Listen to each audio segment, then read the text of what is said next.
Hello, doing something a little bit different here today. No script, just something occurred to me. Wanted to put it down. This is about formation. What is it? What does it mean? How did that happen to you?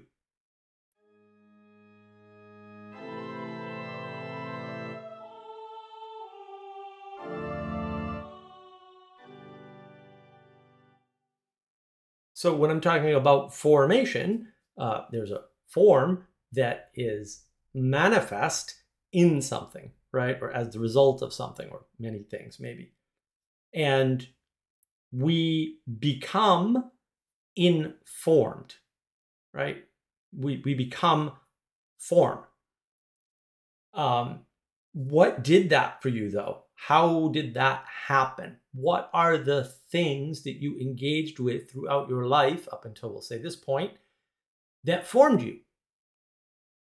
Was it a book that you read, right? Was it a TV show that you loved?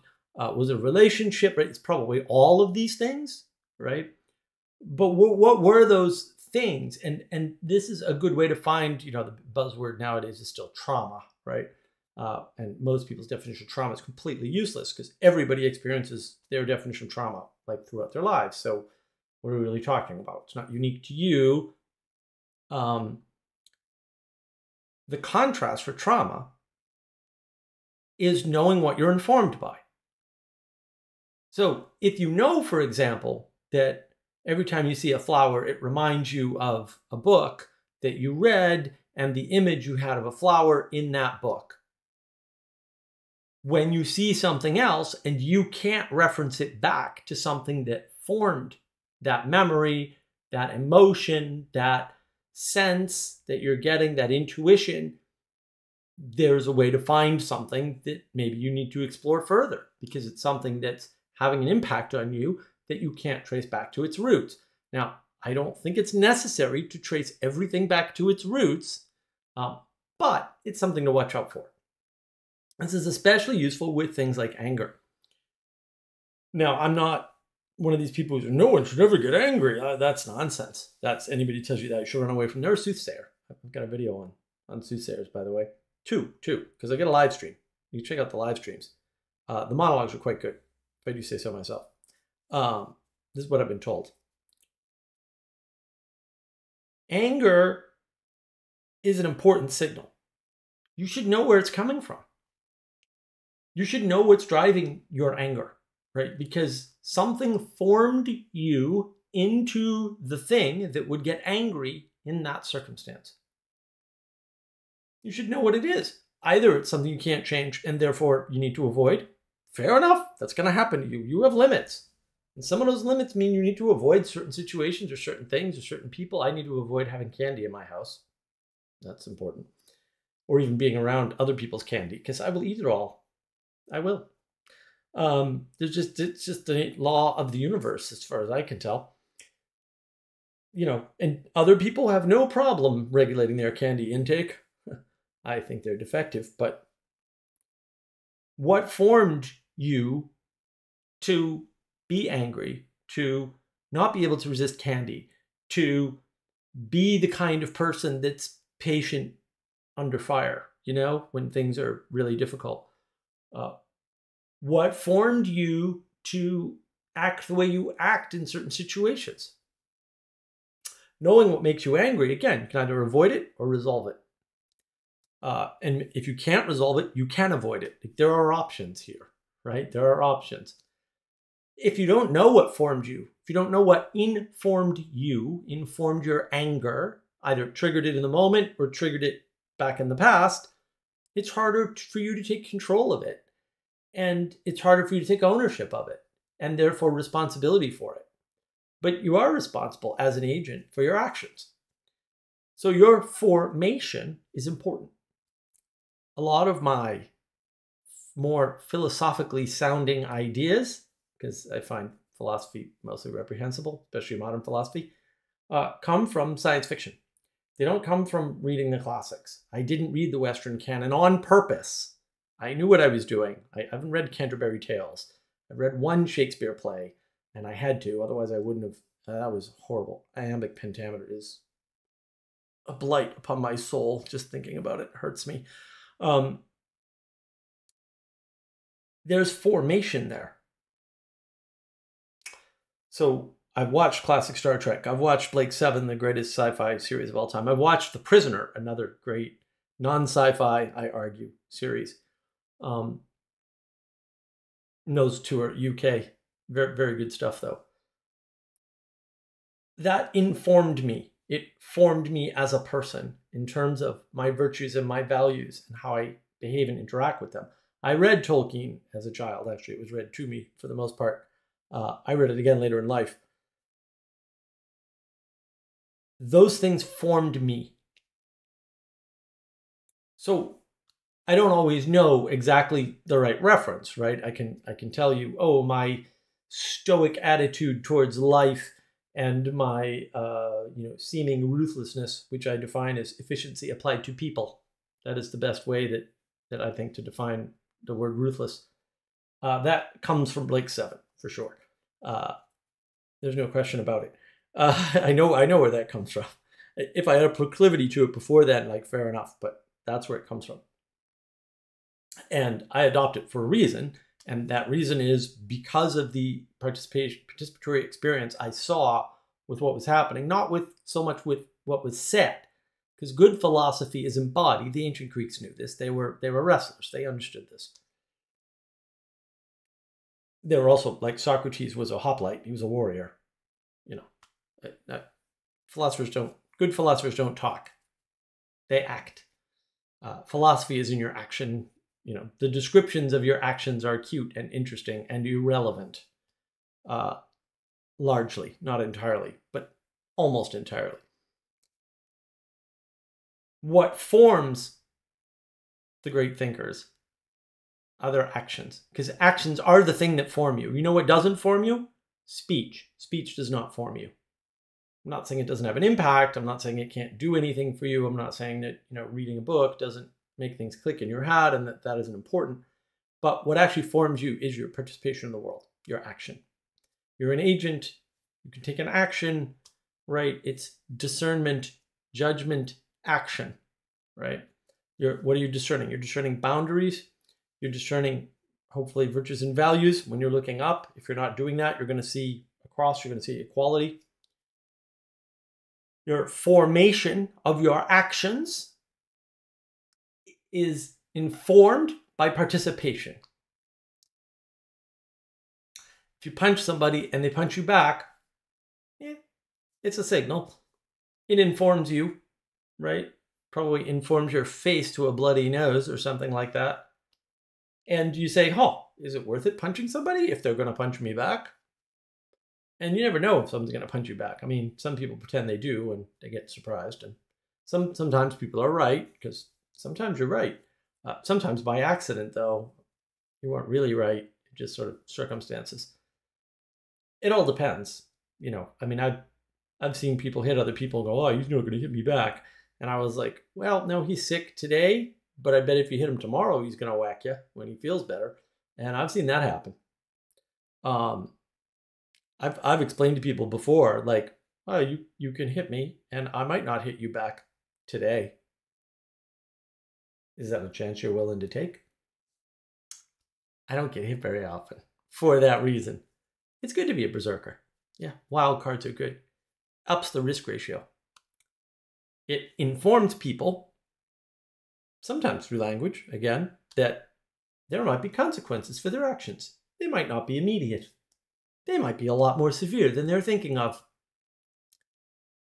The approach of informing people as to their options, for example, I don't consider threats. I think threats are largely things that you have some question about in your mind as to whether or not you'll do or engage in. I don't threaten people. I do give them options and consequences. And I carry out those consequences. And those options are pretty accurate. Are they 100%? Nothing's 100%. Not interested in 100%. Interested in mostly correct, though. The reason why I'm like that is because life has informed me that consequences are important. And if your not enforcing consequences on other people, they're going to walk all over you for sure. And, you know, sometimes you let people walk all over you. I do that quite frequently, actually. Because sometimes it's not worth the fight, right? Sometimes, however, it doesn't matter the outcome, you have to fight back. I'm informed of that by the experiences of my life, by participation in my life, right? And just like the ancient Greek philosophers, just like you see played out in classic Star Trek, in Babylon 5, another excellent sci-fi series, Crusade, another excellent sci-fi series, Andromeda is great. A little too much philosophy. The last season's terrible. The rest of it's pretty well written. It's not the discussions around the actions only. It's what actions get taken in the moment. A lot of sci-fi, a lot of stories and books in particular, they're not resolving the moral and ethical conundrums at the rate of discussion. They're resolving them by circumnavigating them in discussion and then taking an action. And sometimes that action is the opposite of what was discussed. You probably didn't notice that, but it informed you. And that's the thing. We're informed all the time by all kinds of things. And often we get misinformed. So we'll say something completely bizarre and contradictory and paradoxical, like Socrates is famous for saying, I know nothing. And I recently bothered to look into this, knowing full well that was a bad plan, because I wasn't going to be happy. Socrates didn't say any such thing. Like, it's just wrong. I knew that. I knew Socrates wasn't contradictory and paradoxical, because of course not. It doesn't make any sense for a philosopher of his caliber to be paradoxical. If you see a paradox, it's because your worldview is wrong and it needs to change. It is the limits of something. You don't have to change it. You can live with the paradox. Sure, you're going to live with paradoxes anyway, but you should know that's a limit. Socrates was comparing himself to somebody else and saying, at least I know what I don't know, and this other person doesn't. Basically what he said. I'm paraphrasing, obviously, but you can look that up. It's out there. It took me about 20-25 minutes to find it all, but it's there. You can do it. You can do it with the googly thing. It's not that hard. It's the Apologia where he says it, by the way. It's quoted by Plato. If that informed you, oh, the great Socrates stated this paradox, but that isn't what happened, that's a problem. I've seen a lot of shows where I've engaged with them and the message that I got was the opposite of what other people got. And I've had to go back to those movies, TV shows, books, whatever, and look again, or listen to music again, listen to the lyrics. And it's interesting what people get formed by, which parts they pay attention to and which they leave out. One of my great formations growing up was National Public Radio. I was a big fan of PBS and National Public Radio. Growing up in Boston, which is sort of the home of such things, it's kind of a big deal. And it's kind of everywhere, or it was when I was growing up. And there was a particular show like Frontline, which was very good, although I couldn't watch too much Frontline because it would just make me too angry. And I would notice that with NPR, pieces, and with Frontline and with Nova, people would miss the most important parts, just blow right past them. No formation. And a lot of what's on Navigating Patterns is that. It's by the way, you probably didn't notice this pattern, right? Like, this is a pattern that you should be paying attention to. The usage of language in particular, because this is about cultural cognitive grammar. The usage of language is super important. How are people actually using the words? Not what do you think they mean or what do they think they mean? but how are they using the words? What is their participation with the words they're using? Not how they define those words or what they say those words mean, but how they're using them determines the meaning. And that's not a subtle difference, although I can see why it might be. And there are lots of examples of this. One example that everybody in the United States missed, as near as I can tell, and I do mean everybody, the housing crisis. Countrywide Bank, which was the big fall guy for all the bad banking things in the 2008 housing crisis, was part of the savings and loans scandal, and they changed their name, but it was the same group of people, and they moved counties to get around being approached or being scrutinized by the regulators. A lot of people don't know that. It's kind of important to realize. The Flint water crisis. The EPA regulates water in the United States, guys. They do. If a municipality creates a water system, the EPA is supposed to check that water system to make sure that the municipality is doing the right thing. If you engage with the Flint crisis on, say, a PBS special or something, which is out there, by the way, you will soon realize, because they will tell you flat out, not only did the EPA know, but the EPA higher-ups did nothing. And then when the whole thing was released, the higher-up the EPA said, who cares about a few poor children in Flint in public on TV? And she got fired, by the way, which, is one upside, I guess, blaming and that was a Democratic regime at the time. It was Obama's regime. A lot of people miss these things. They're being formed by a story that doesn't resemble what happened. They're being informed by parts of what they're hearing and not all of it. That's why it's important to pay attention to the usage, the participation of the words. How they're actually using the words, not what they say they mean when they use them, not the definitions they agree upon, not the definitions that you and them agree upon, not the definitions in the dictionary, but how they're actually using the language. That mode of participation tells you what formed them, and it gives you an idea of what their telos or their goal or their reasoning is, right? Their reason for doing something or saying something. It's very easy to say you want to help the poor, but if every time you help the poor, you make them poorer, you're not helping them. And if no one's pushing back and saying, I know you want to help the poor, but you're making it worse, they're going to keep doing it. Maybe innocently. I don't know. I also don't care because I'm a pragmatist. That's what formed me. Repeatedly being in an environment where I was told things and the opposite of what those things were was happening around me. And that formed me into the type of person that cares a lot about reality, capital T truth, or maybe capital T true, because maybe there's no capital T truth. That might be idolatry or something.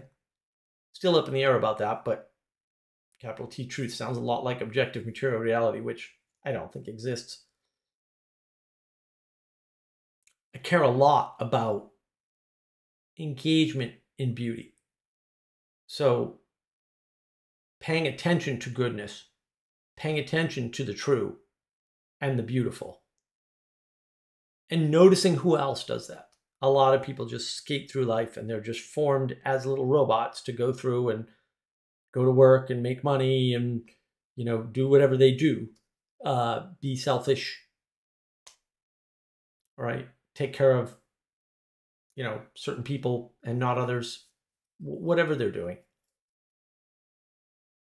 And they seek their own narrative. They're not seeking a narrative outside the one in their head because they've been formed by the narrative in their head. And when that narrative doesn't follow the true, suppose you believe all one group is evil and then you meet one from the group and they're not evil. It's like, whoa, your worldview is wrong. You're not going where things take you anymore. You've been formed by something that you are a slave to, effectively. That's why formation is important. What's forming you? What things are you missing? When you hear something that bothers you, are you noticing that you're bothered? Are you exploring why that is? And again, maybe you can't find out why it is, but it's worth knowing. Oh, whenever I hear about the whatever political party doing something wrong, I get upset. Okay, maybe you should. Do you get upset at the party or at the other person that's giving you this information? It matters. What is your goal? Is your goal to transform and get better?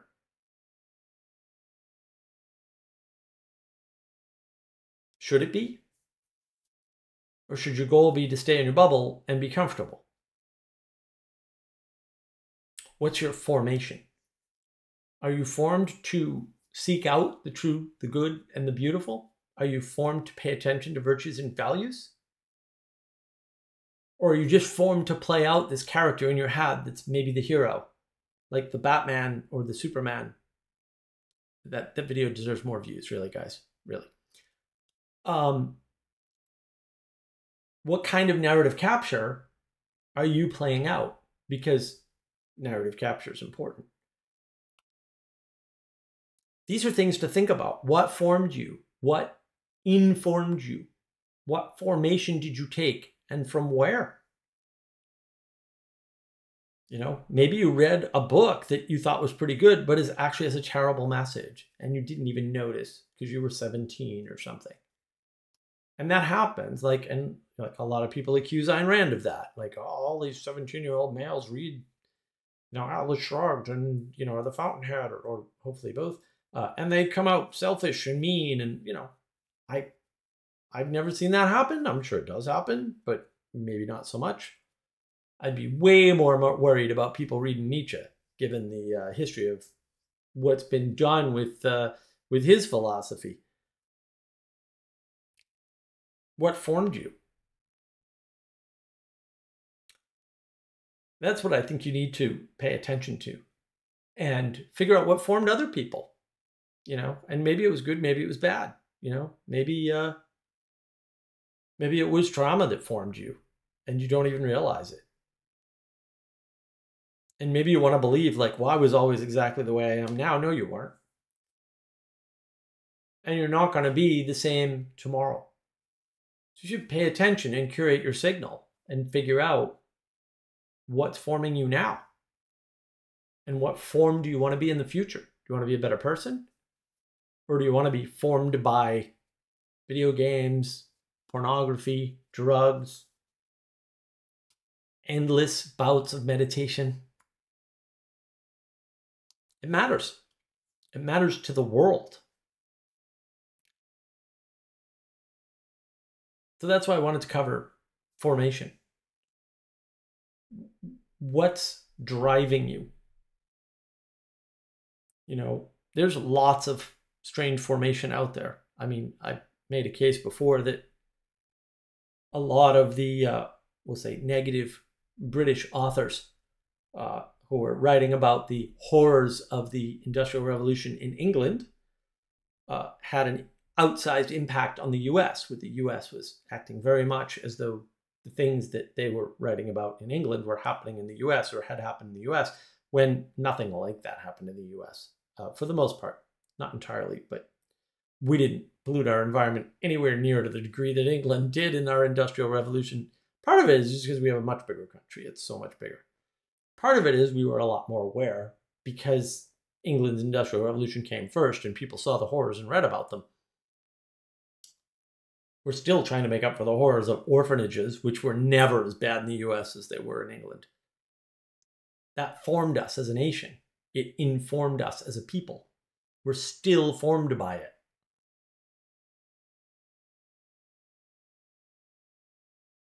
We were formed by One Flew Over the Cuckoo's Nest, which, great book.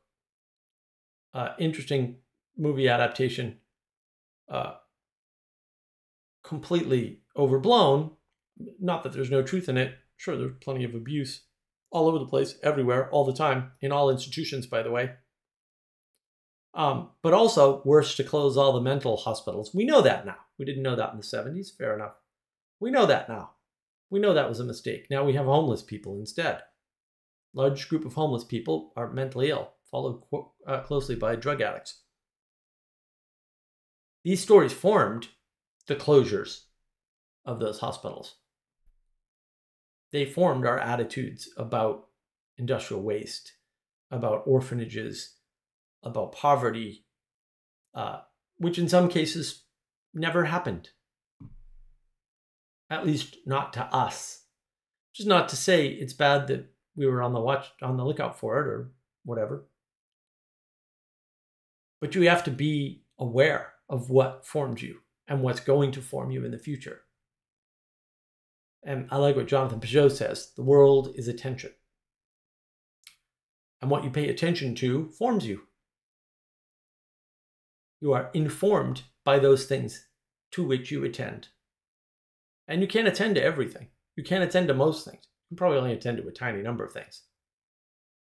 So just be careful which ones you attend to. And I've hoped that this little experiment, and it is an experiment, so leave me a comment, let me know, boy, this scriptless stuff is terrible, or this scriptless stuff is great, or whatever. Share something if you could. Let me know what you got out of this information that I tried to indoctrinate you with to some extent. And thank you for your time and attention.